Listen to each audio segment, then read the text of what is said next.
Okay, so this time I'm going to look at a description of ancient Egyptian drug taking, how they did it, the kind of doses and the methods. It seems amazing. Now the source for this is what's called the Narmer palette. These palettes are reckoned to be some of the oldest forms of communication in the world. Whether sort of writing or communication through drawings. The palettes. Now it just so happens this is not the original Narmer palette, which is probably worth millions of pounds in a museum somewhere, but this is a rather delightful Chinese palette which my father-in-law gave me as a present. It really is lovely. And if you're not sure, the difference with a palette rather than a modern artist palette, see, this is quite nicely decorated, hope you can see. We've got a cow and a little boy on it. Now this lid comes off, and in here, this is the key part. It's different to an inkwell. We've got some ink in there already. What you do, it's a new experience for me, you get these blocks. This is actually ink, it's solid ink. So you get some water in your palette,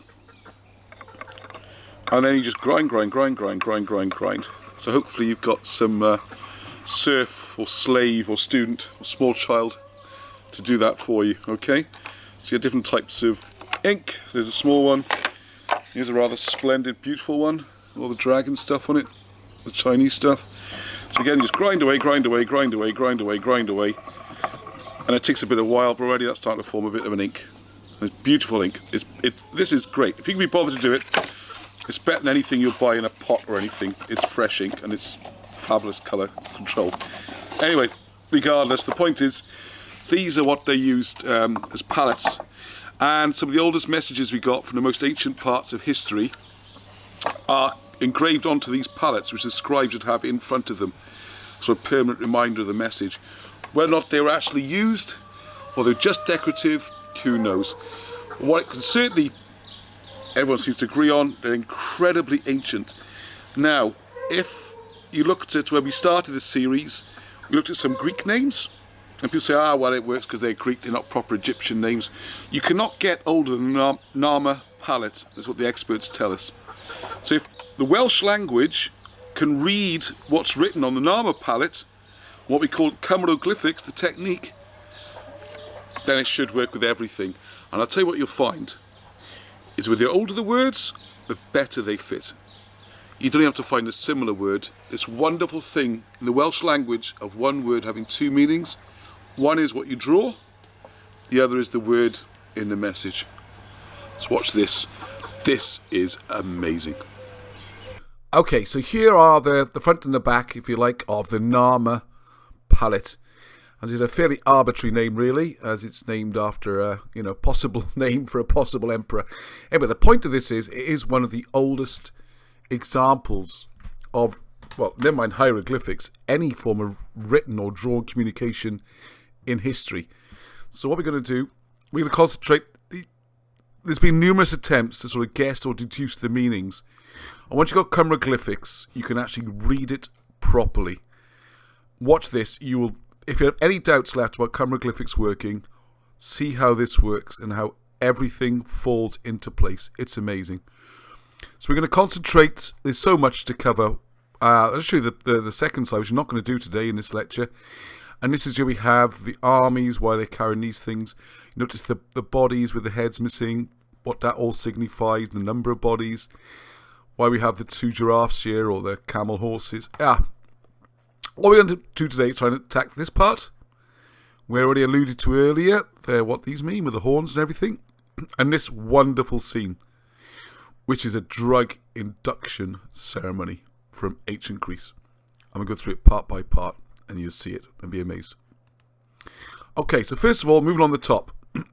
So what we have here, if you look, they've got very unusual faces when you start to look at them. Obviously, of course, you've got this massive, the bull's horns. The horns obviously are a strange thing, for starters. When you start to look a bit more closely, you'll notice other strange things. For example, we have 1, 2, 3 eyelids, or eyebrows, depending on how you look at it. That could be significant. The ears. Now, this is a real massive one here. This is clearly a leaf. That's not how you draw an ear, is it? Leaf, leaf. Yeah. They're clearly ears. I don't think anyone would dispute that. One which is not so obvious, but again could be the case. It's not crucial to the message, so if you don't want to go with this, that's fine.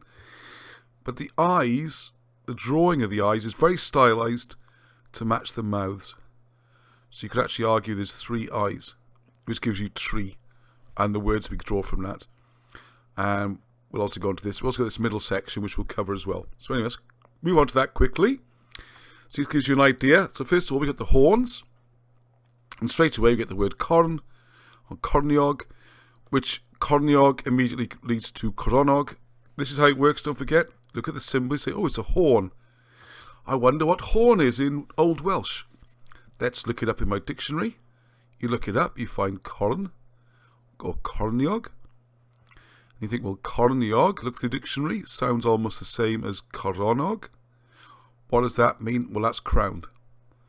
Okay, so we got crowned. A secondary meaning of pestilence, but crowned makes perfect sense. We've got the emperor here, and the horns, the coron, or the corniog, represent coronog, crowned. And the fact we got 2 of these heads, if you remember, there's one on the other side as well, brings in the doi, the 2, the god, the supreme nature of it. So there's the first one. These leaves work brilliantly as well. If you look at the Welsh, it's one of these wonderful dual meaning words. And remember, this is one of the oldest things drawn. So with this, the language works beautifully. There's a bit of a stretch with some of the Greek names much, much later, 2,000 years later, but not with these. So we've got dall, and dall as a dual meaning, which means to hold or to keep. So there we are. So he's keeping the power. And then we got roch, which is to utter or proclaim, yeah, as in Rossi. So again, what we do, what does this look like? This is a mouth speaking, open mouth, speaking mouth. Roch is to utter, to claim. Now when you have 3 of them, you bring in the fact this absolute certainty and truth. 3 is a very significant number. You got Trinity and all the way up into modern times. And if you look up the Welsh there, you get the tree leading to us with certainty, with absolute certainty. Now let's look at the nose. There's no nostrils or anything. It's quite an unusual way of drawing a nose. I know, I played rugby for many years and I've seen a few noses that do look like this, but it's not. If you're the king, you might not want your nose drawn like that. So if we look at the nose, it's actually drawn more like this. This all seems to be integral. And we have this shape, which looks like a leek. And a leek is kennin. Kenning gives us through ken, which gives kenad, which is message. And the last thing we talked about then was again these the 3 brows, 1, 2, 3. I know the black and the white gets mixed up. It's not obvious sometimes, but if you count the white lines, you can see 1, 2, 3, and there's the white line for the eye. So it's above that. 1, 2, 3. There are actually 3 eyebrows or eyebrows. Okay, so they've got the bow, which is bois, which is threatening. Is frightening, and he's 3 of them. 3 of them. It's the absolute frightening. And one thing which Wilson and Blackett pointed out, which is really fascinating, and we'll see it again in later examples of bulls being drawn, is that 3 arches there looks uncannily like the coat of arms for Glamorgan. Okay, so if you're not familiar with it, this is the coat of arms of Glamorgan. It's attributed to Clare, but maybe it's a lot older. We go on later in the series onto this migration histories and how the Welsh are connected with Egypt.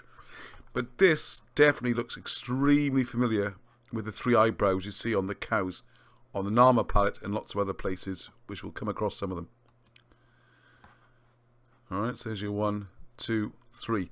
So what we have in here, he's holding the power and he speaks with authority and he's bringing a message. Another thing I'd really like to look into at some point, I'm sure these have significance as well. Some sort of pyramids or this curve. All these things you have to look into. And what the difference is, rather than just be guessing, you've got a narrative now. So if you can work out, go through the process again, if you can work out the word, you think that's, triangle, you can look at triangle in Welsh, and then look for a word. There's a meaning behind it. Anyway, the next patch we're going to go on to is this very interesting little thing here. What Wilson and Blackett have worked out is actually the layout of a temple. And then we'll be looking at the number of pillars. So you've got 1, 2, 3 here, and 1, 2, 3, 4, and then 1, 2, 3. Like a football team, a 3-4-3.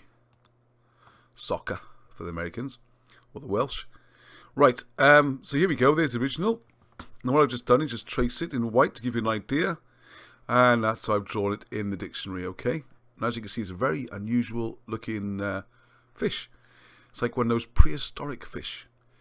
And it's specific. And a person called Reg Stewart, back in the 80s, worked out that this was what's called here a Malapterus electricus, is the Latin name. And the name comes from the fact it gives you an electric shock, much like some of the eels do and some of the jellyfishes. They can give you a shock. So can this. So they did a lot of trouble with this to carve. I mean, that's been a nightmare to carve this, to make it very clear. It's not just a fish, a specific fish. So well done, Reg.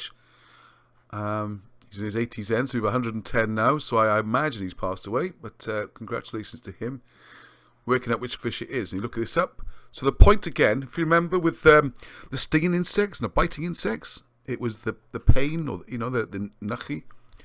Well, in this case, it's the electricity. It's the shock. They didn't know electricity as such in those days, perhaps, but they knew what a shock felt like. So we've got here a nice double meaning. We've got llachyd is shock for prayer, or which might fill in here. We've got gwaniad, giving gwaniad, which very interestingly refers to the pituitary gland, which is on your forehead. And this is the line we need to be looking at. The gwaniad line here. Okay. So swap those two numbers around, really. I think we're more likely looking at XT forehead or prayer. I think it's both. It's a dual meaning. And we'll come on to that in a moment. When we talk about this sort of drug-induced thing that's happening, crucial part of it is the temple, as it's still called. It's the not temple. It's like a spiritual centre of your head on your forehead. Right, so then we got here. You can see there's a cup, or cupan in Welsh. Cup, makes sense. Cup or a bowl. Cupan, couple. So we got joining together. So we got the prayer joining together, and then we count the number of. This is the temple area. Fair enough. Looks like a tougher temple, but that's not the point really. It's the plan view. Llys, and then you got the separate, and then you've got 4 is pedwar, which is carries forward, takes forward, and then 3, as we mentioned before, tree just means certain or absolute. So this is the idea here is the prayer to join together the separate, untouchable, and bring it forward with an absolute certainty. And this is describing the ceremony which is happening below, which you'll see what the person's going through. All right, so what we're going to look at now, so there's this area at the top. We're going to work our way through the elements.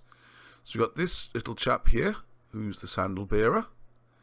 Then we've got our poor victim here, who, in most people's sort of conventional deducements or guesses, whatever, they've said this is a prisoner being executed. But if you look closely at it, there's no shackles, there's no chains. In which way is this person a prisoner? And if you look, they've got the sort of priestly type headdress on, which is also repeated here.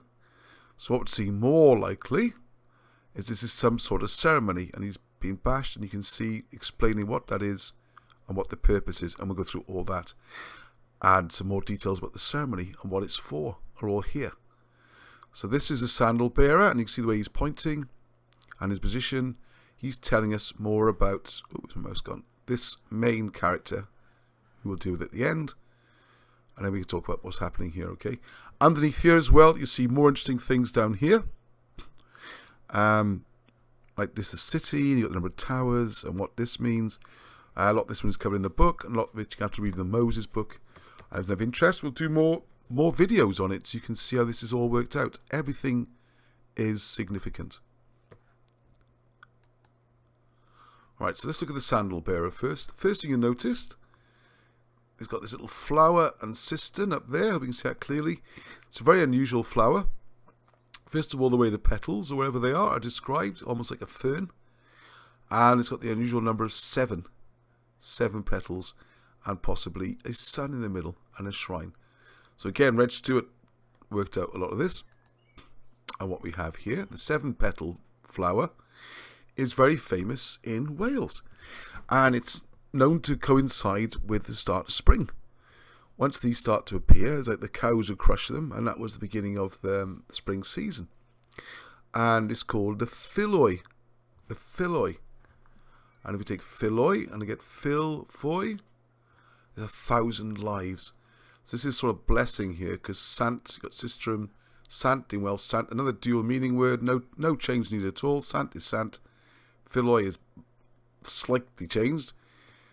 And then you've got Ra for the centre. So the idea is 1,000 lives of the scene. So you've got blessed with 1,000 lives, I would say is the easiest way to say it. Right, now we come on to the face. Oh, I've jumped the gun, putting this up on there. Anyway, you can help you work through it as we do. Let's look at the way the ear is drawn. Very unusual ear. Vaguely like an ear. But what's really being drawn here, you can see, is this. It's the wind element. It's the wind sign. And you also see something on the crowns. So that wind sign there, it's the wind. This is Chwyth. You've got Chwilio, which is agile and vigorous. So he's describing the big guy in front of him, if you remember the overall layout. Once again, you see you've got these 3 arches. Maybe that signifies his tribal thing, but more likely it's the threatening and frightening and absolute, because there's 3 of them. This is a tricky one. I'm still not really sure what this is. So if someone's got ideas, have a think about it. And so again, once again, the process, if you think this looks like, well, in this case, I think it possibly looks like a bridge. There's the 2 supports, there's the bridge. Then you look at what the Welsh word for bridge is, in this case, pont. And then you see if the word pont has any other meanings which might be useful. In this case, rises up or supports. Or a doorway, perhaps, which would be drws, and drws gives us an opening or entrance, which makes sense. So, and again, this forms a sort of V, so you might want to look into that as well. It's a fascinating subject.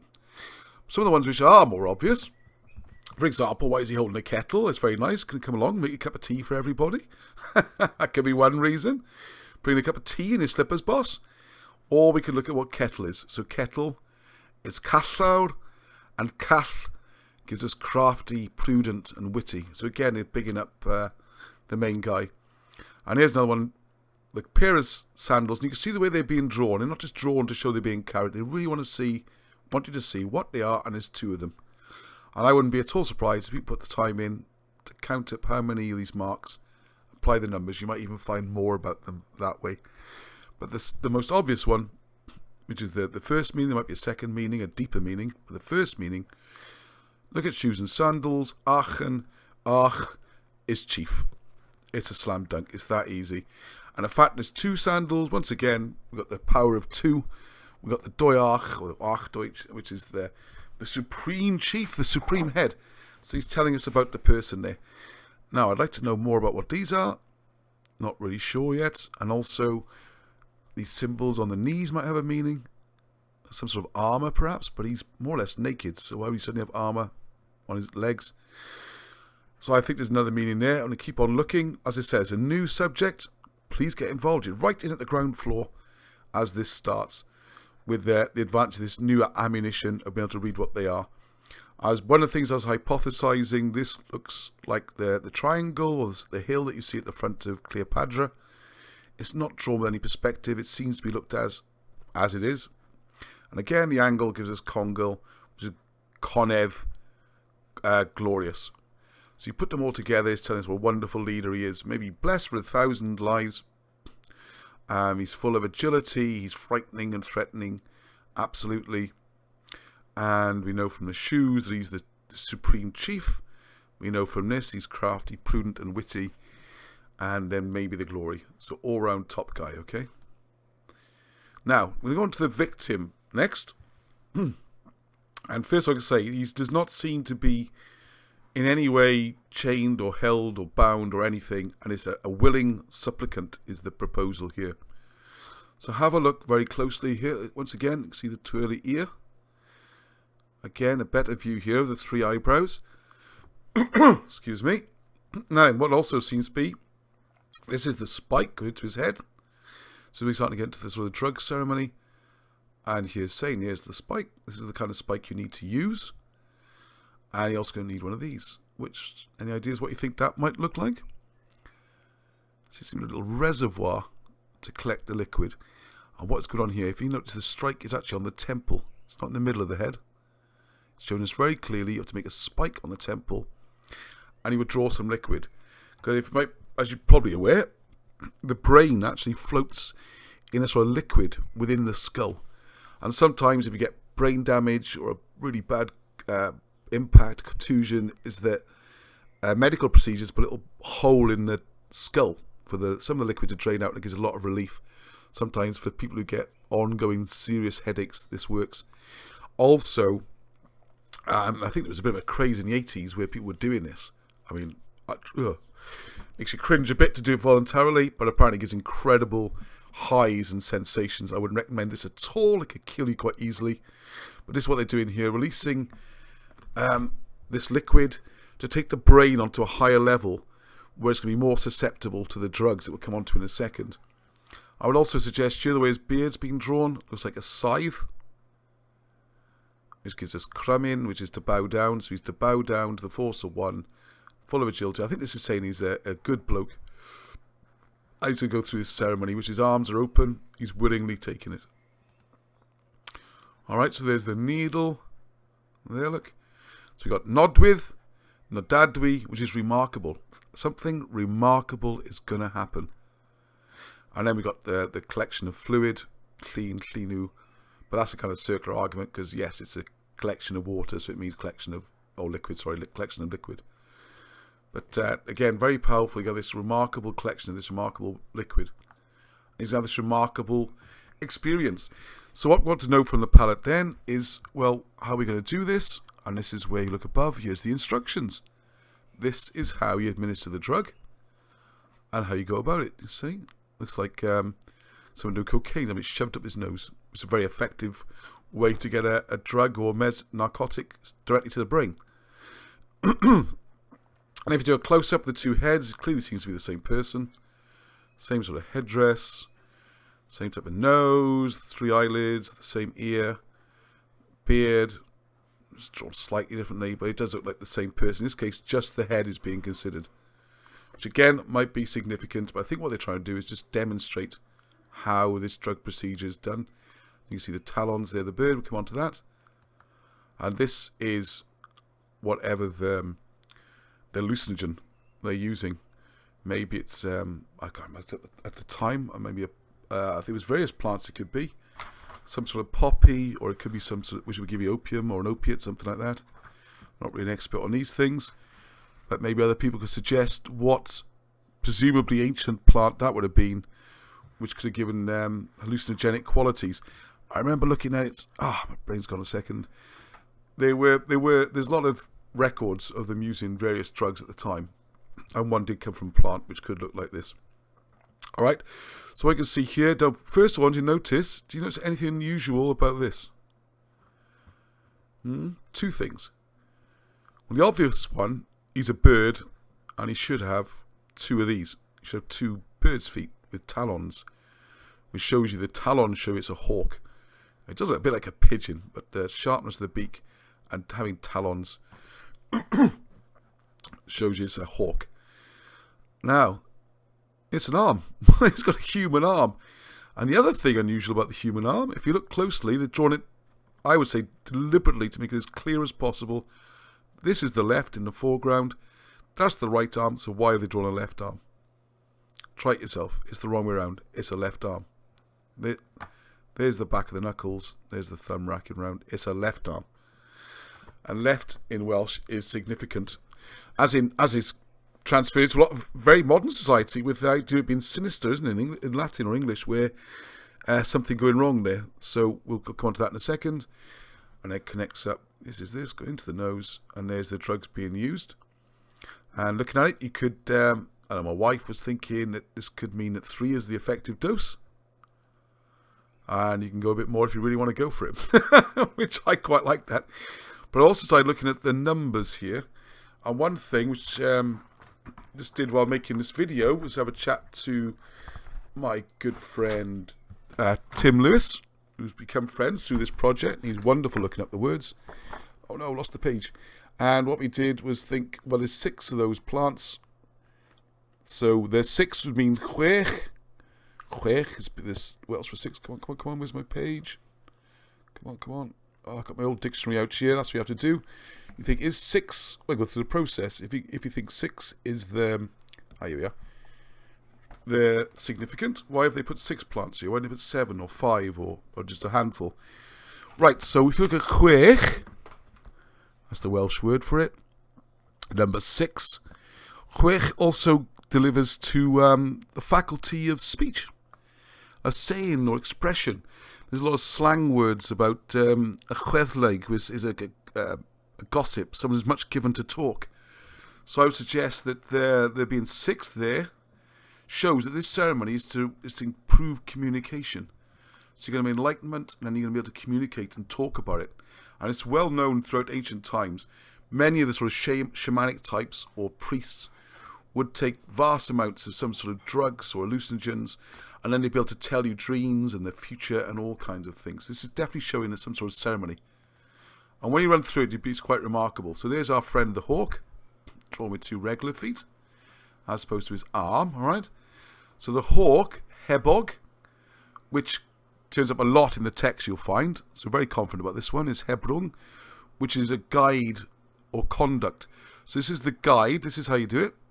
You've got the left arm here, chwith, which is wrong, but what we're more interested in is the dual meaning, which is a blast or breath. So you're going to snort it. You're going to blast breath up, you're going to snort this stuff, whatever it is, through the rope, which is to spread or diffuse. So take your drug, drop it down here, where it's going to get diffused, and shove it up your nose and give it a good blast and snort it. You've got to be powerful, bold and brave, which is the single talon. Yeah, you've got Eowyn. And I would also add in here now, the chwech, then you're going to be talking about it and telling us all about it. And if they met anyone on drugs, that bit they're going to love doing. All right. So I'd say 3 could be with certainty. You take 6, you're going to be chatting away about it. So this is the description of an ancient Egyptian hallucinatory ceremony, and it would seem from the overall context, this is something that the new priest may do or on an annual basis. I think it's more of an induction, or it might be in times of special crisis when he has to define the future or give advice to the king, because it's definitely the king who's the one dishing out the spiking to the head there. As you can see, there's same 2 people. So there's your tools. This is how you do it. There's the drugs you need to use, the quantities, and this tells you what's going to happen. That's an amazing story. Very convincing. So there's the overall scene. That'll be enough for today, I think, on this one. Just have a think about how much is packed into just that picture. This wonderful description of the whole ceremony. Wonderful. And the amazing thing is the way it's drawn is it's probably how the ceremony looked as well. You know, you can imagine the sandal bearer behind him coming in. Here's the supplicant. And then the style, you know, in which everything's been drawn, brings out all these symbols we talked about. Oh yeah, the main man we haven't come on to. Sorry. Notice here, look, see, he's got a tail. See the tail there? Why is that there, eh? Why would you suddenly draw a tail on the back of someone? It makes no sense until you read Cymroglyphics. And you can see exactly why he's got a tail. So here's a close-up. So this is what we're going to look at now. Just this guy. I've left him on there to give you some context. Again, you see these knees and things? This looks like a leaf. It's definitely a leaf. Or a fan or something like that. So if someone wants to look into what that's doing there, that would be great. Find the Welsh word. Look it up.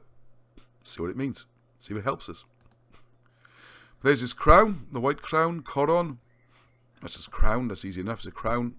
There's the tail. Look. Remember the tail stuck on his the back of him?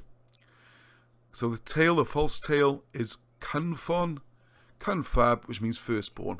Makes perfect sense. So he's the firstborn, heir to the throne. So he is. And you'll see that appear quite often. This artificial tail just stuck on like that.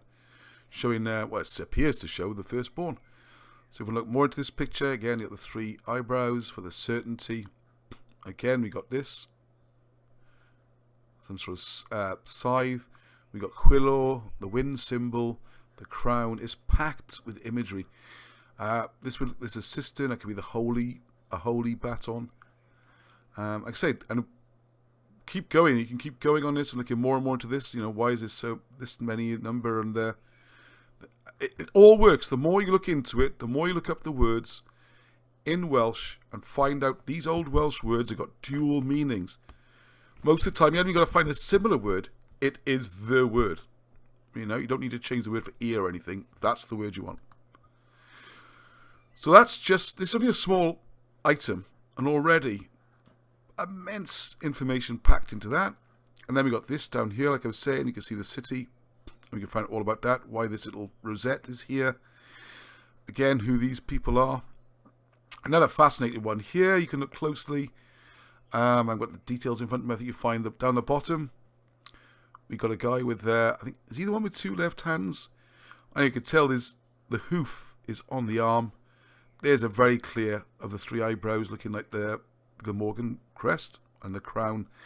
This explains who is trampling on who, describes the city. Further up, we've got this is actually where the place where the ink was probably mixed, because it forms a little bowl. These would be sort of giraffes or camel leopards. And you see them being tethered and pulled back. All this is explained. If you get Moses in the hieroglyphs, goes through all this. This is a bit gruesome, but it makes a lot of sense when you see it. There's a reason why the heads have been removed. The headless corpses all has meanings. There again, we know these already, the 2 bulls at the top. We also know at the top what this is about. And you see this little, in case you think it's just a fluke, there it is repeated here, look. There's the Almapessus fish. And there's that again. So we're telling a story. You read this story, and it all reads beautifully and tells you what this is all about. And there he is again. You see there's the man with his agile, his wind on the top to show he's agile, and he's the crown, and he's the king. And there's his sandal bearer again. Dun dun dun. There's his teapot, sandals, etc. Okay, so I hope that's given you a good taste for it. This really is the most fascinating part. I mean, you can read the text. They're really not that difficult. My favourite part is looking at the pictograms, because you really get a chance then to dig into it. And it's mind-blowing. And we got loads and loads and loads of these. And if you want to get involved, please get in touch. Send me an email. Contact me. If you want to look at some of these, just get one, start looking. Swap ideas. I'll help you. This is the kind of thing that should be taught in universities about hieroglyphs. Not just how to interpret them, but how to actually look into the details and really, really read them. So it was a faded picture of me there from a while ago outside the pyramids. I really hope you've enjoyed reading this. It is a major, major breakthrough. It turns over the last 200 years of Egyptology. It's not going to be popular with a lot of people, especially people who are a lot invested in the subject or spent years studying it, but it can't be right to have a written language that you can't read. It's just makes no sense. And as you can see with this, not only can you read the names, we haven't done any text yet, we'll do some text as well, you can read those in the same way. The pictures, the pictograms suddenly make great sense, it all makes sense. And the stories that are revealed and told are fantastic. So I'll keep going with these. They take quite a long time to prepare, as you can imagine, all the slides and everything. So please help spread the word. Let's get more people watching them. And all the comments and encouragement help me get the next one a bit quicker. So I hope you really enjoyed that. And until the next time, Heddwch!